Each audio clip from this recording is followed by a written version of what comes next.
Ma'am Kitty, pwede pong manghingi ng konting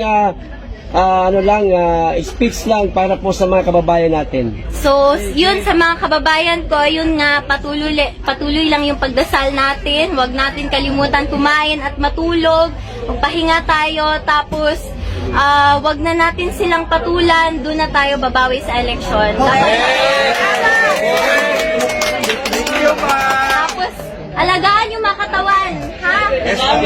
Oo, alagaan yung mga katawan. Matulog, Ma'am, pakisama na rin po mga OFW, ma'am. Oo.